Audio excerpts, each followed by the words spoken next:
Il existe un fait psychologique troublant. Le cerveau humain réagit au rejet social de la même manière qu'à une douleur physique. Des études en neurosciences ont montré que l'ignorance active les mêmes zones cérébrales que la souffrance corporelle. Autrement dit, être ignoré ne blesse pas seulement l'ego, cela blesse réellement le cerveau. Alors pourquoi le simple fait d'ignorer quelqu'un peut-il provoquer autant d'émotions, de doutes et parfois même de souffrances profondes? Aujourd'hui sur On te manipule, la chaîne qui décrypte les mécanismes invisibles de la psychologie humaine pour la France, la Suisse, la Belgique et le Canada francophone, nous allons explorer la psychologie du fait d'ignorer quelqu'un, un comportement silencieux mais extrêmement puissant. Abonne-toi maintenant. Comprendre ces dynamiques, c'est arrêter de les subir. Entrons dans ce langage froid, qui parle pourtant très fort. Partie 1. Ignorer, c'est retirer l'existence sociale. L'être humain a un besoin fondamental, être reconnu. Un regard, une réponse, une réaction, même minime, confirme à notre cerveau que nous existons dans l'esprit de l'autre. Quand quelqu'un nous ignore, ce miroir social disparaît. Et sans miroir, le cerveau panique. Il se demande: ai-je fait quelque chose de mal? Suis-je devenu insignifiant?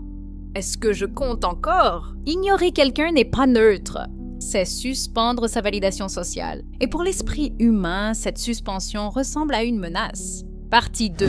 Le silence force l'interprétation. Quand il n'y a pas d'explication, l'esprit en invente. L'absence de réponse crée un vide, et le cerveau déteste le vide. Alors il le remplit avec des hypothèses, souvent négatives. Il m'en veut. Je l'ai déçu. Il ne m'apprécie plus. Ignorer quelqu'un le plonge dans un dialogue intérieur incessant. Le silence devient un terrain fertile pour l'anxiété. Et plus le silence dure, plus l'imagination devient dramatique. Ce n'est plus une interaction. C'est une histoire que la personne se raconte seule et dont elle souffre. Partie 3. Ignorer crée un déséquilibre de pouvoir. Dans toute interaction humaine, celui qui réagit le moins contrôle souvent le rythme émotionnel. La personne ignorée attend. Elle vérifie son téléphone. Elle relit les messages. Elle se demande quand viendra la réponse. Pendant ce temps, celui qui ignore occupe l'espace mental de l'autre, sans rien faire. C'est une forme de pouvoir silencieux, celui de décider quand ou si le lien reprend. Ignorer, consciemment ou non, place l'autre dans une position d'incertitude. Et l'incertitude rend vulnérable. Partie 4. L'ignorance peut être une stratégie émotionnelle. Parfois, ignorer n'est pas un oubli, c'est un message. Certaines personnes utilisent le silence pour punir, tester, manipuler ou reprendre le contrôle d'une situation. Au lieu d'exprimer une frustration, elles retirent leur présence. Le problème, c'est que ce silence ne résout rien. Il crée du doute, de la tension et souvent du ressentiment.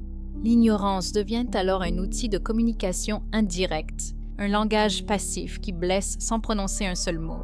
Partie 5. Être ignoré touche la peur primitive du rejet. À un niveau profond, être ignoré réactive une peur ancienne, celle d'être exclu du groupe. Pendant des milliers d'années, être rejeté signifiait être en danger.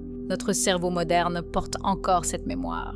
C'est pourquoi un simple vu, sans réponse, peut déclencher une tempête émotionnelle disproportionnée. Ce n'est pas de la faiblesse. C'est une réaction humaine, enracinée dans notre besoin d'appartenance. En concluant, ignorer quelqu'un semble être une action passive, mais psychologiquement, c'est un acte puissant. Cela peut créer de la douleur, du doute, un déséquilibre de pouvoir et une insécurité profonde, souvent sans qu'aucun mot ne soit échangé.